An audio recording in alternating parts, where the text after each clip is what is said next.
बहुत समय पहले रामपुर गांव में टुनटुनी नाम की एक गरीब चिड़िया रहती थी, लेकिन वो पढ़ने लिखने में बहुत होशियार थी और हमेशा अपनी क्लास में फर्स्ट आती थी, जिस वजह से सभी पक्षी उसकी तारीफ किया करते थे। लेकिन टुनटुनी की क्लास में पढ़ने वाले कालू कौवे को टुनटुनी से बहुत जलन होती थी और उसे टुनटुनी बिल्कुल फूटी आँख नहीं भाती थी। फिर एक दिन कालू कौवा एक चिड़िया को परेशान कर रहा था, तभी टुनटुनी उससे कहती है, अरे ये सब क्या कर रहे हो कालू? तुम इस चिड़िया को इस तरह क्यों परेशान कर रहे हो?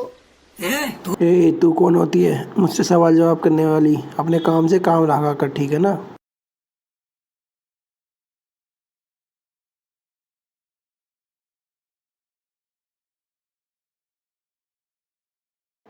इस टुनटुनी की बच्ची की वजह से आज भरे बाजार में मेरी बहुत बेइज्जती हुई। मैं इसे अच्छा सबक सिखाऊंगा, आज देख लेना आप लोग भी। फिर रात होते ही कालू ढेर सारे पटाखे लेकर टुनटुनी के घर के पास आ जाता है और चुपके से उसके घर के चारों तरफ पटाखे बिछा देता है। अब मैं इनसे भी पटाखे को जलाकर टुनटुन के घर को राख कर दूंगा, तभी मुझे सुकून मिलेगा बहुत ज्यादा। हा हा हा हा, बिल्कुल। इतना कहकर पटाखों में आग लगाकर वो वहाँ से भाग जाता है। देखते ही देखते वो सारे पटाखे तेज आवाज के साथ फटने लगते हैं और टुनटुनी के घर में आग लग जाती है। टुनटुनी घबरा जाती है और आग बुझाने की कोशिश करने लगती है, लेकिन टुनटुनी का पूरा घर लकड़ी का बना हुआ था, जिस वजह से थोड़ी ही देर में सारा घर आग पकड़ लेता है और देखते ही देखते टुनटुनी का घर पूरी तरह जलकर राख हो जाता है। इस तरह पल भर में टुनटुनी बेघर हो जाती है।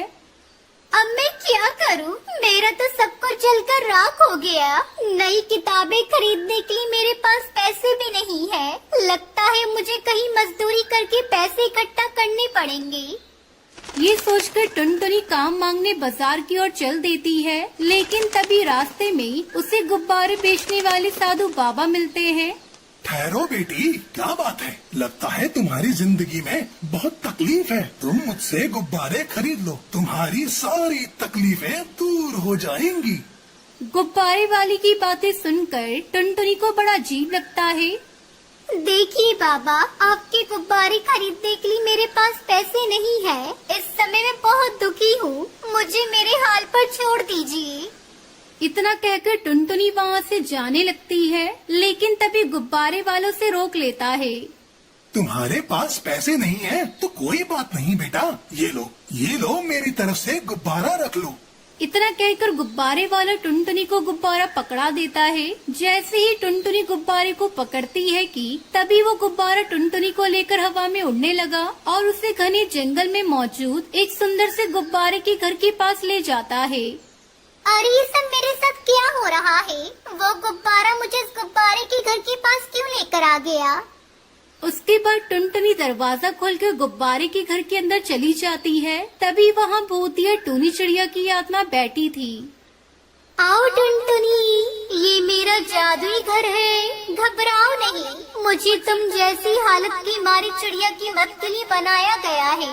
मैं तुम्हारे सारे दुख दूर कर दूंगी। बताओ तुम्हें क्या चाहिए?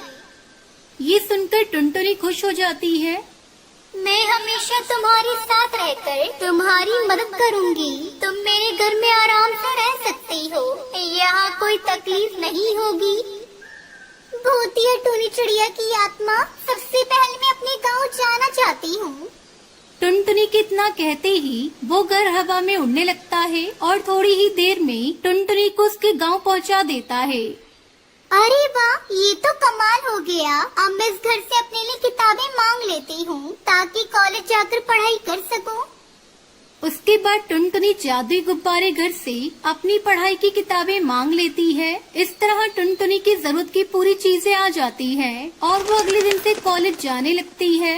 दूसरी तरफ टुनटुनी के जादुई गुब्बारे घर के चर्चे पूरे गांव में होने लगते हैं।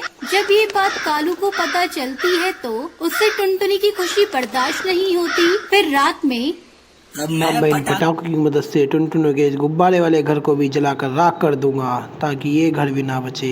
इतना कहकर कालू घर के चारों तरफ पटाखे बिछा देता है, लेकिन जैसे ही वो आग लगाने जाता है कि तभी वो सारे पटाखे उड़कर कालू के शरीर में लिपट जाते हैं और एक एक करके फटने लगते हैं। देखते ही देखते कालू के शरीर में आग लग जाती है और वो ना कालू, दूसरों का बुरा करने वालों के साथ क्या होता है। चल अब भाग जा यहाँ से, वरना मैं तुझे चिपकली बनाकर गांव में छोड़ दूंगी। ये सुनकर कालू घबरा जाता है और दुम दबाकर वहाँ से भाग जाता है। उस दिन के बाद से कालू दोबारा कभी किसी को परेशान करने की हिम्मत नहीं करता। फिर टुनटुनी अपनी जिंदगी खुशी से जीने लगती है।